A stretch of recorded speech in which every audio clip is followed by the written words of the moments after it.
එක කඳවුරක සෙබළෙක් හිටියා. ඔහු බොහොම නිහඬ චරිතයක්. කොටිම කරන ඔහුට පෙම්වතියක්වත් හිටියේ නැහැ. කඳවුරේ හැමෝටම පෙම්වතියෝ ඉන්නවා. මොහුට නෑ. මොහු රාජකාරියටම කැපවෙච්ච බොහොම නිහඬ චරිතයක්. අලුතෙන් ආපු සෙබළෙක්. ඒතර කඳවුරට ලියුම් එනවා. ලියුම් එන්නේ කොහොමද? චොපරකින් තමයි ලියුම් ගේන්නේ. මේ ගොඩබිමින් සම්බන්ධතාවක් තිබුණේ නැහැ.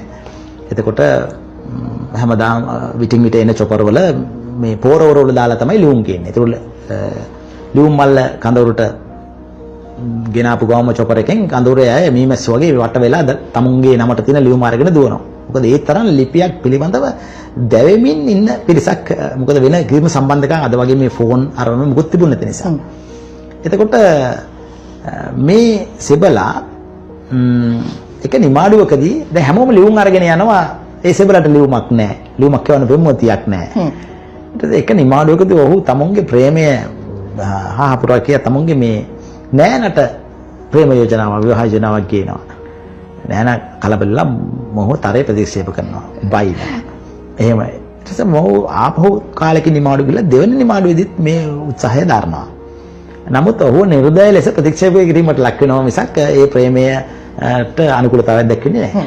ඊට පස්සේ කොහොම කාලයක් ගියාට පස්සේ මාස ගානක් කඳවුරේ කිසියම් මෙහෙයුමකට බටපිටිසක් සූදානම් කරනවා. එතකොට මේ සෙබළත් ඒ මෙහෙයුමට සම්බන්ධ වෙනවා.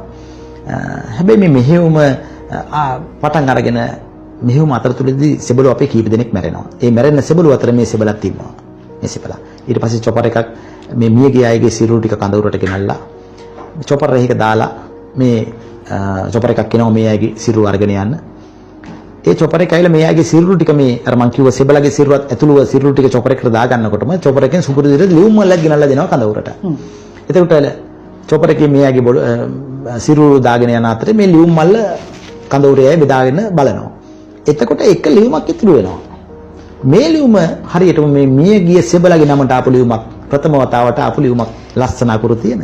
එතන ඉන්න සැරෙන් වරෙක් මේ ලියුම කඩනවා. දැන් අයිතිකරු මියගින් කියලා දන්නවනේ ඔහුගේ නමට ලියුමක් ආවට බලන්න කෙනෙක් නැතිව කඩපුවාම අර නෑන එවපු ලියුමක් ඔහු ප්‍රේමය ඉල්ලලා ප්‍රකාශ කරපු නෑන එවපු ලියුමක්. ඒකේ තියෙනවා ඔයා අවස්ථා කීපයක් මගෙන් මේ ගැන ඇහුවා.